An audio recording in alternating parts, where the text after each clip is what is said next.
अतिथि देवो भव।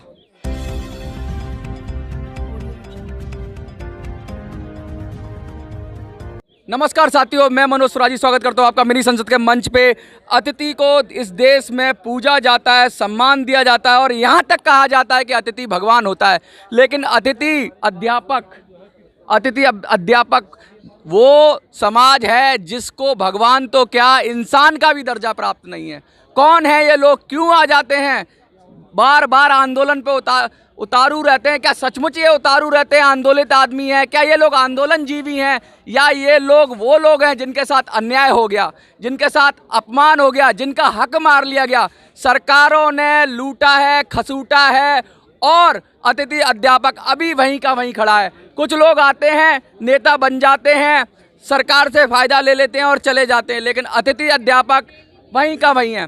मैम, क्या नाम है आपका? और ये संघर्ष आज का नहीं है, 5 साल से तो मैं देख रहा हूँ संघर्ष, और हजारों की संख्या में अतिथि अध्यापक सड़कों पे उतरे। मनीष सिसोदिया के खिलाफ गया, सिसोदिया जी तो चले गए, सिसोदिया जी तो जहाँ जाना था चले गए, लेकिन अतिथि अध्यापक अभी भी वहीं का वहीं खड़ा हुआ है। क्यों? मेरा नाम नूरजहाँ है और मैं 2012 से दिल्ली के स्कूल में अतिथि अध्यापक के रूप में कार्य कर रही हूँ। यहाँ पर सड़क पर हम तो 2014 से ही नज़र आते हैं, कभी जो है सैलरी को लेकर, कभी अपनी पोस्ट को लेकर। हमारा जो मेन मुद्दा है वो ये है कि हमारे साथ जो शब्द लगा हुआ है दिहाड़ी शब्द, जो हमारी परेशानी का विषय है, क्योंकि हम जिस दिन स्कूल जाते हैं उसी दिन की हमारी दिहाड़ी होती है। क्यों आए हैं बार बार, क्यों आपको सड़कों पे उतरना पड़ रहा है? सर, हमारा जो कारण है यहाँ पर आज आने का, सरकार तक अपनी गुहार, अपनी बात पहुँचाने तक का है कि सरकार हमारी बात को सुनते हुए हमारी जो सीटें हैं उन्हें फिक्स कर दे। सीटें मतलब क्या, रिजर्वेशन मांग रहे हो? हम कोई रिजर्वेशन नहीं मांग रहे। हम जिन सीट्स पर आए हैं, जिन कैटेगरीज में आए हैं 2014 के बाद, उन्हीं पोस्ट को फिक्स कर दिया जाए कि हमें हमारी जो पोस्ट है उसको वैकेंट ना दिखाया जाए। वैकेंट दिखाने के कारण ये होता है कि कोई भी अन्य स्कूल से परमानेंट टीचर उन पोस्टों पर आ जाते हैं ट्रांसफर्स लेकर, और हमें जो है रिलीव कर दिया जाता है। तो ये क्या है कि परमानेंट टीचर, और आप करते तो समान काम हो, लेकिन क्या आपको आपकी मजबूरी का फ़ायदा उठाया जा रहा है? और जब तक मौका था, मतलब निकल गया तो पहचानते नहीं वाली नीति अपना रही है सरकार? सरकार इस वक्त जो है पिछले 6 सालों से हमारे जो वेतन है, जो हमारा दैनिक मजदूरी है, दिहाड़ी मजदूरी है, उसको हमारी मांग सिर्फ इतनी है कि उसे मासिक वेतन में तब्दील किया जाए। हमें महीने की एक फिक्स्ड, अभी आपको क्या दिहाड़ी मजदूर बना के छोड़ दिया सरकार ने? और ऐसा दिहाड़ी मजदूर जिसकी दिन भी फिक्स नहीं है कि कितने दिन काम पे बुलाएंगे, कितने दिन नहीं बुलाएंगे, क्या ऐसा हो रहा है आपके साथ? सर, साल के 3 महीने ऐसे गुजरते हैं गेस्ट टीचर्स पर। जनवरी का महीना जो सबका स्टार्टिंग का महीना होता है, उसके बाद जून का महीना, और मई का भी कुछ कह सकते हैं, कभी 15 से छुट्टी होती है, कभी 10 से होती है, कभी 20 से होती है, और इसके अलावा अक्टूबर जो कि दिवाली मनाने का महीना होता है। ये वो महीने होते हैं जिनमें स्कूलों में अक्सर छुट्टियां होती हैं, समर, विंटर या ऑटम ब्रेक। इन त्योहारों के समय में जब लोग खुशियां मना रहे होते हैं, उस समय में हमारी जो है वो सैलरी 10,000 रुपये महीना भी घर में नहीं पहुंच रही होती है। इसमें एक मजदूर, एक परिवार घर का किराया दे दे, दाल रोटी का राशन उठा ले, या कोई त्योहार मना ले। ये सैटरडे संडे छुट्टी है, वो हमारा नहीं है। 15 अगस्त, 26 जनवरी, 2 अक्टूबर हमें उसकी तनख्वाह नहीं मिल रही है। हम जिस दिन जाएंगे, हम वो मजदूर हैं जिस तरीके से मजदूर जाएगा, कुआं खोदेगा और पानी पिएगा, हम आज भी उसी स्थिति में हैं।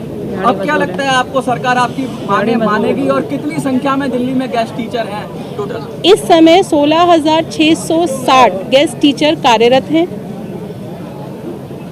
सरकार ने हमें पिछले साल कहा था कि हमें जो है वो सैलरी बढ़ाई जाएगी। पिछले 14 महीने से हम उस बढ़ी हुई सैलरी का इंतज़ार कर रहे हैं। पिछले 6 महीने से लगातार सरकार से वार्ता करने के लिए हम कोशिश कर रहे हैं, लेकिन हमारी बात को वहाँ तक नहीं पहुँची, शायद उनके कानों तक। या उन्हें हमारा रोना सुनाई नहीं दिया।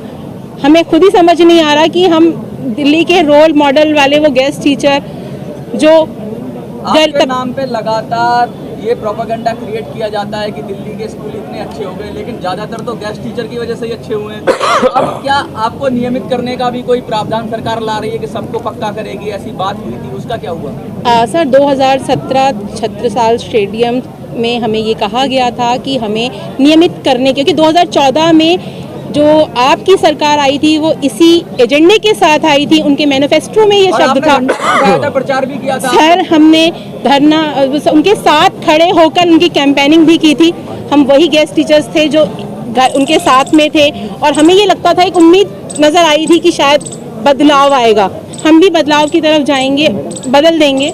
और शिक्षा नीति में तो बहुत सारे बदलाव आए जो आप सभी को दिखाई दे रहे हैं। स्कूल मॉडल चेंज हुए हैं हमारे यहाँ दिल्ली में, कई जो है मॉडल स्कूल्स भी आपको नज़र आ रहे हैं, पायलट स्कूल्स नज़र आ रहे हैं, स्किल स्कूल्स नज़र आ रहे हैं, लेकिन हमारी स्थिति आज भी वही है। कोई संदेश देना चाहेंगे? आप में से कोई और कुछ कहना चाहता है? आप कुछ संदेश देना चाहेंगे? सर, संदेश क्या है, बस हमारी एक ही डिमांड है कि जो हमारी पोस्ट है वो फिक्स हो और हमें जो है एक पॉलिसी बनाए सरकार, कैबिनेट से पास करे और हमारी पोस्ट को एक पॉलिसी बना करके हमें उस पोस्ट पर नियमित करे।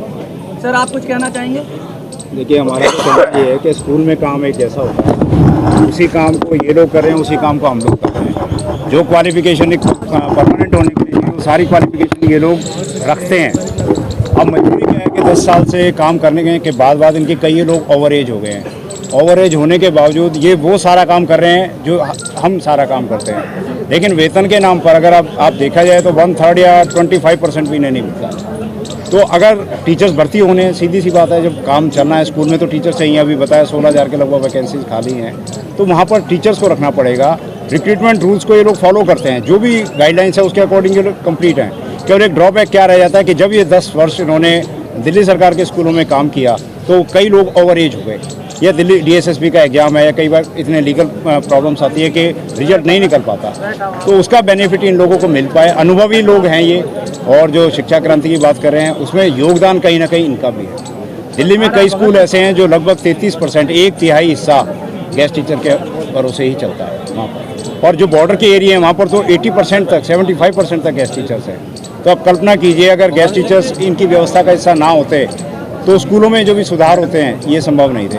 तो जब ये इन लोगों की मांग बिल्कुल जायज़ है, और सरकार ने क्यों, मतलब 1 दशक से ज़्यादा समय हो गया है, तो इन्हें सहानुभूतिपूर्वक विचार करना चाहिए। अगर इनके डॉक्यूमेंट वेरिफिकेशन कई बार हो चुकी है, LG की तरफ से भी हो चुकी है, अगर कोई विसंगति कहीं नज़र आती है 1%, 2%, तो उन्हें वेरीफाई कर सकते हैं। अब रिक्रूटमेंट रूल्स टाइम पर अलग अलग होते गए हैं। कभी सीटेट रिक्वायरमेंट थी, किसी पोस्ट के लिए नहीं थी, कुछ लोग PGT थे, TGT थे, कुछ लोग SSC से आए हैं, क्योंकि एक अलग अलग वैरायटी है, सबकी समस्याएं अलग अलग है। सरकार एक डेडलॉक को तोड़े और इन सब के युवाओं के भविष्य के लिए, क्योंकि ये सब कहाँ जाएंगे इस एज के बाद में, इनके पास विकल्प क्या है? जिन्होंने B.Ed की है, पढ़ाने का काम किया, दूसरा काम क्या करेंगे? तो इनकी वाजिब मांग है, सरकार इनकी तरफ सहानुभूतिपूर्वक विचार करे, और हम परमानेंट हम इनके साथ हैं। जो भी इनकी वाजिब मांगे हैं उनके हम हमेशा साथ में हैं, और हमारा प्रयास यही रहेगा कि सरकार इनके लिए कुछ ठोस नीति ऐसी बनाए कि जो लोग ओवर एज होने वाले हैं कम से कम उन्हें इस मुख्य धारा में बने रहने का मौका मिले।